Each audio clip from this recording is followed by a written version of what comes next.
Now to make the presentation to our third inductee, please welcome a man who was as talented with the bat as he was with the gloves. Cricketing great, Adam Gilchrist. Well, our next inductee is a man whose name is stamped throughout the cricketing record books. Ricky Ponting started playing first-class cricket at 17 and graduated to Test and One-Day level at 20. He retired at age 38 with more records than any Australian player and a reputation as one of cricket's all-time greats. The boy from Launceston became Australian cricket's greatest run scorer. His 168 tests yielded 13,378 runs, with another 13,704 coming from 375 one-day internationals. As Australia's 42nd Test captain, he won 48 of 77 matches and equalled the world record of 16 consecutive wins set by Steve Waugh's team in one day, as he won back-to-back World Cups and a record 34 consecutive match wins. He is a four-time winner of the Allan Border Medal for Australia's Player of the Year. Tonight, we recognise his outstanding contribution to the world of cricket and sport generally, as Ricky Ponting AM is inducted into the Sport Australia Hall of Fame. Ladies and gentlemen, Ricky Ponting.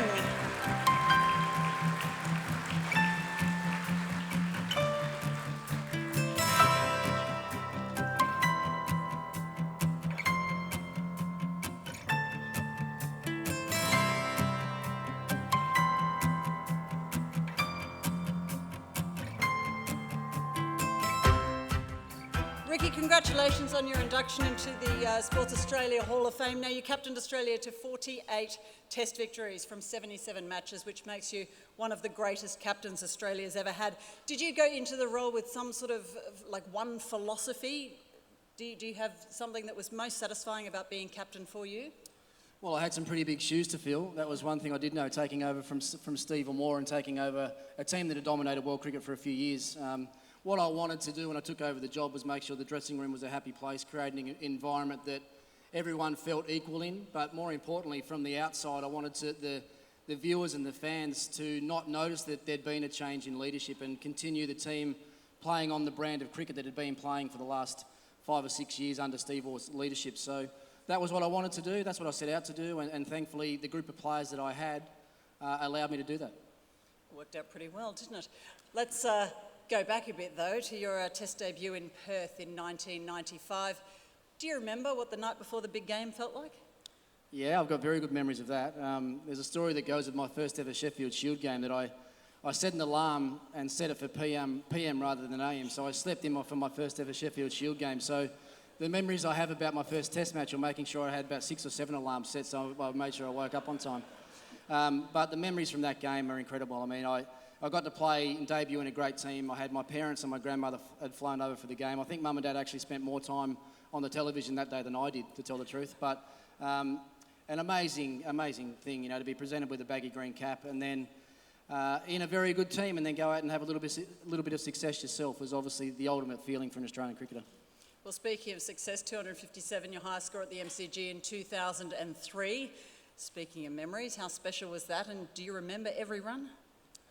No, I don't remember every run, not of that innings, but as once again, that happened to be Steve Waugh's last series, and I remember having a word with him at the start of the series and said, look, I'm going to do everything I can in my power to make sure that we send you off in the right way, and I ended up making 2 double centuries in that series, but the best one was probably the one here at the MCG, and 257, my highest score, and it's just such a special place to do it as well, the Melbourne Cricket Ground. For me, it's probably the best sporting arena in the world, let alone cricket venue that we play on. So to do it there in front of 80 or 90,000 fans cheering your name makes it extra special.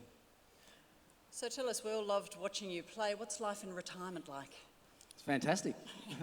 How's your golf handicap? Yeah, the golf's going okay, but I get to spend a lot more time at home, obviously, and when you understand what we do now, or what the boys do as professional cricketers, they're probably away from their own homes probably 11 months of every year. So now that that's behind me, I've got a family life to lead, which is absolutely fantastic. I've got an amazing wife who's been a great support.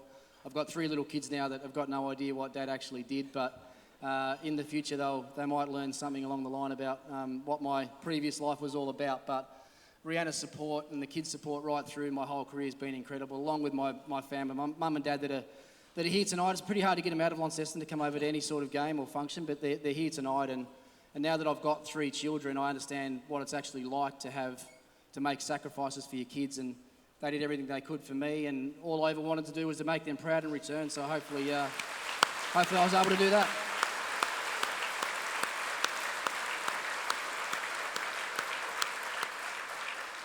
Just finally, Ricky, philanthropic work.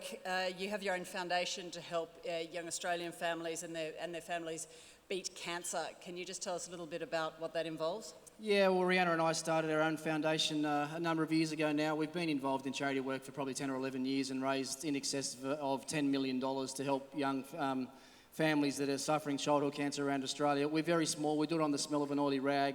But now that I've got a bit more time on my hands, I'm able to dedicate myself more to the foundation. My management helped me run and work the foundation exceptionally well. As I said, we're a small team, but we do whatever we can to help aid the lives of young Australians suffering childhood cancer. Ricky Ponting, it's an honour and delight to have you in the Sports Australia Hall of Fame. Congratulations.